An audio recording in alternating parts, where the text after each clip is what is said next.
সাভারে DB police পরিচয়ে এক নারীকে ভয়ভীতি দেখিয়ে অর্থ হাতিয়ে নেওয়ার অভিযোগে দুই ভুয়া ডিবি সদস্যকে আটক করে পুলিশের কাছে সোপর্দ করেছেন স্থানীয়রা।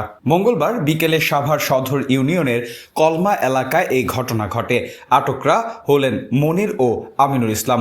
অভিযোগ, তারা ডিবি পরিচয় দিয়ে এক নারীর ফিঙ্গারপ্রিন্ট নিয়ে তার ছেলের বিকাশ অ্যাকাউন্ট থেকে টাকা হাতিয়ে নেন।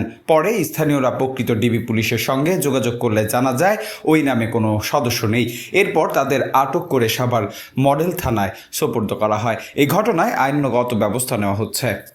ফোন দিছে, ফোন দেওয়ার পরে আমার বলছে, শাহনাজ আপা আপনি কি বাসায় আছেন? আমি বলছি হ্যাঁ বাসায় আছি। কয় আপনার সাথে একটু কথা আছে। আমি কই আপনি তো আমি চিনি না, আপনি পরিচয় দেন। পরে কয় আপনার সাথে একটু কথা বললাম, তখন এই পরিচয় দিব। আমি কাছে ঠিক আছে কথা বলেন। তো রাখা দিছে, রাখার পরে আবার ফোন দিছে, কয় শাহনাজ আপা আপনি বাসা কোন জায়গায়? পরে আমি এই যে দোতলা মসজিদ ঠিকানা দিছি, এই দোতলা মসজিদের সামনে কর্নারের বাসাটা, 3তলা বিল্ডিংটা, বিউটি পার্লার আছে। পরে এই ঠিকানা মতন আসছে, আয়সা আবার ফোন দিছে, কয় আপনার তো দেখি না। আমি বাসার ভিতরে আছি, আপনি আসেন। পরে আবার আমি নিজেই বাসার বাইরেছি, গেটের সামনে বাইরেছি। পরে আমার সামনে দাঁড়াইছে, দাঁড়ানোর পরে আমি কই আপনি কে? আপনার তো আমি চিনি না, আপনি পরিচয় দেন আমারে। কয় পরিচয় দিমু, আর একটু বসি আপনার সাথে একটু কথা কমু। আচ্ছা কী কথা বলবেন বলেন। পরে এসে আমি বসতে দিছি, বাহিরে 2টা চেয়ার দিছি দুইজনকে বসতে। পরে বসছে, পরে আমার এই অনলাইনের দেখাইতেছে মোবাইলে, কয় এই নাম্বারটা কি আপনার? আমি কই না, এই নাম্বার তো আমার নাই দেয়, আমি তো আর চিনি না, আর আমি জানি না। পরে কয়, আমি কই যে এই নাম্বার আমি ব্যবহার করি। কয় না না আপনারটা দেখতে না। আমি কই আমি তো বুঝতে আসি না, তাহলে আমার মেয়েরে ডাকি, আমার মেয়ের দোকান আছে। কয় আপনার কয়টা দোকান? আমি কই 4টা দোকান, 3টা দোকানই ভাড়া আছে, একটা দোকান আমার মেয়ে চালায়। কি এর দোকান? কাপড়ের দোকান। কাপড়ের দোকানে কি আর কিছু আছে? আমি বলছি না, আর কোনো কিছু নাই। কয় সত্য করে বলছেন? আমি কই হ্যাঁ সত্য করেই বলছি। পরে যখন মেয়ে গেছে, মেয়ে যাওয়ার পরে জিজ্ঞাসা আপনি কিসের ডিবির লোক? আপনি কাটকো? কয় কাটানি নাই। কাটানেন নাই কেন? পরে ও বলতেছে, আমার মেয়ে বলতেছে যে দাঁড়ান আমি ডিবির সাথে কথা বলুন, আমার ডিবির কাট আছে, আমার পরিচিত মানুষ আছে। এই কথা বলছে, পরে দুজন বাইরে আইসা করছে। আইসা আমি ডাকি পিছন থেকে, ফিঙ্গারপ্রিন্ট নিল, নেওয়ার পরে ওই লোকটাই নিছে ফিঙ্গারপ্রিন্ট হ্যার কাছে। আর হ্যাঁ তো আমার সাথে কথা বললো। পরে এসে বাইরে আসার পরে আমি কই যান কে কথা বলেন, ওই যে ডিবির সাথে কথা বললে যান। কয় আমি আসি বাইরে, আপনি আসেন। পরে এই সময়টাই যে বৃষ্টি হইলো, এই বৃষ্টির এই ফাঁকে হ্যাঁ বৃষ্টির মধ্যে দৌড়াইয়া গেছে, যে উঠছে তো এই বাইয়ের বাসায় বলে, এই বাইয়ের বাসায় থেকে হেরা দৌড়া নিয়ে আসছে।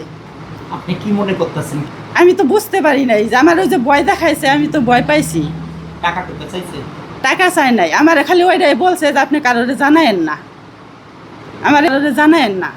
কি আমি তো বিকাশে চাকরি করি, তো আমার দোকান আছে, ওইখানে দোকানে ওদের কাছে হয়তো বা কোনোভাবে তথ্য আছে, আমার সিমে টাকা আছে।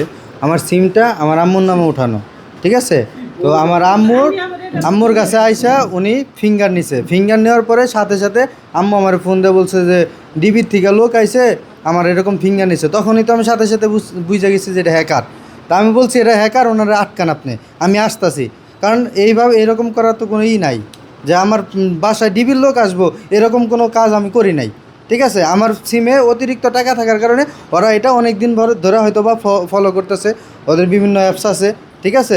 ফলো করার পরে এখন আমার ওই সিমটা আম্মুর কাছ থেকে যখন ফিঙ্গারটা নিছে, সিমটা তো ওদের আন্ডারে চলে গেছে, তখন আমার টাকাগুলা ক্যাশ ইন করে বের করে নিছে। ধাপে ধাপে আমার টাকাগুলা শেষ হয়েছে। এখন বর্তমানে 248 টাকা আছে আমার বিকাশে ব্যালেন্স।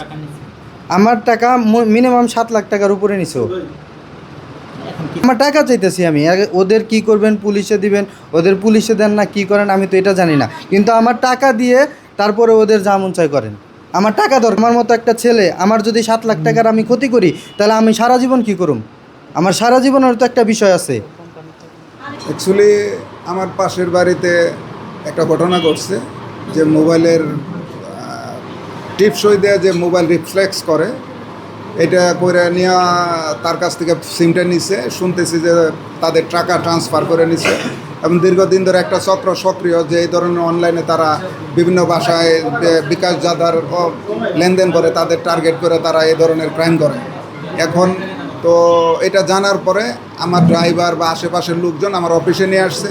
যেহেতু আমি একটা আমার জাতীয়বাদী দল বিএনপির সাথে আমি একটা সংগঠনের সাথে জড়িত, আমি যুব দলের সাবেক সাধারণ সম্পাদক, সে আইনের প্রতি আমি শ্রদ্ধাশীল, যাতে তাদের আইন কেউ নিজের হাতে না তুলে নিতে পারে।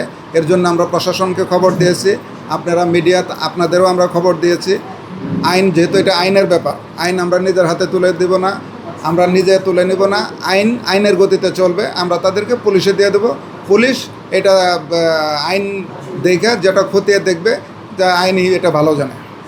এখানে আমার বিরুদ্ধে যে অভিযোগগুলো হয়েছে এগুলো সব মানে সবই সত্য না, কিছু মিথ্যা এবং কিছু সত্য। সেটা হচ্ছে যে আমি ওনাদের তথ্য নেওয়ার জন্য এখানে আসছি এবং ওনারা আমাকে ভুল বুঝা ওনাদের টাকা ওনারা ব্যালেন্স থেকে সরাই নিয়ে আমাকে মিথ্যা অভিযোগ দিয়ে আমাকে হচ্ছে ওনারা মানে ওনাদের এখন এলাকায় আসি বিধায় ওনারা আমাকে ব্লেম দিয়ে এই তথ্যটা নিয়ে আমাকে ওনারা ফাঁসাই দিচ্ছে। এবং এখানে আমি যা বলতেছি এবং আমি যেটা করছি আমি ওনাদের সামনেই ছিলাম। এখানে টাকা নেওয়া বা টাকা কোনো লেনদেনের কোনো আমার কাছে কোনো প্রুফ ওনারা করতে পারে না এবং আমি নিজেও করি নাই, এগুলোর সাথে আমি কোনো জড়িত না।